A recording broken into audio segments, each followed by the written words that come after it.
இது சிம்பிளாக ஒரு ரெசிபி.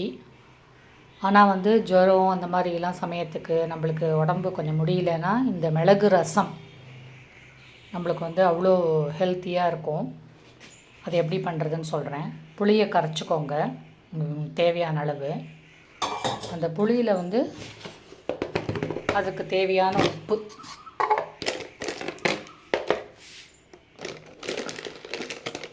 இங்கே பாருங்க இந்த அளவு உங்களுக்கு பார்த்துக்கோங்க. அது உப்பு போட்டு அடுப்பை ஆன் பண்ணணும். இந்த மீன் டைம் வந்து கொஞ்சம் மிளகு, ஜீரகம், நான் 2 பேருக்குன்றதுனால நான் கொஞ்சமாக தான் எடுத்துட்டுருக்கேன்.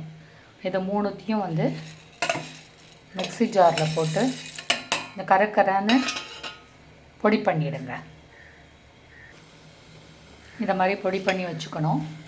வந்து ரசம் கொதிச்சுன்னு இருக்கு. வெறும் புளியும் உப்பு தான், வேறு எதுவுமே போடலை. ஒரு 10 மினிட்ஸ் கிட்ட கொதிக்கட்டும்.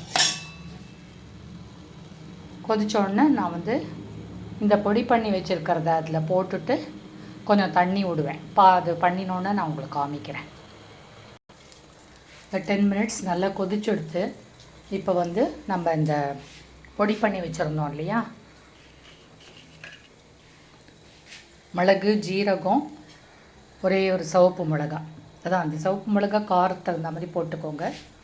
அதை வந்து இதில் போட்டுட்டு கொஞ்சம் தண்ணி ஆட் பண்ணணும்.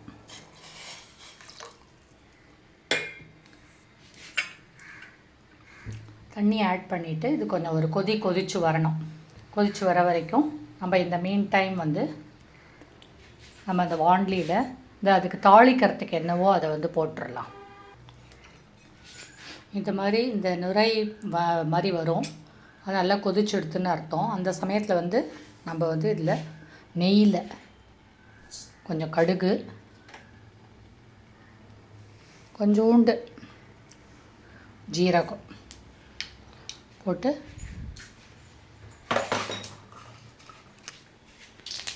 கொஞ்சம் பெருங்காயம், இது 3யும் போட்டு அதை நல்லா கொதிச்சோடனே அந்த ரசத்தில் எடுத்து கொட்டிடணும். இப்போது சுவையான மிளகு ரசம் ரெடி.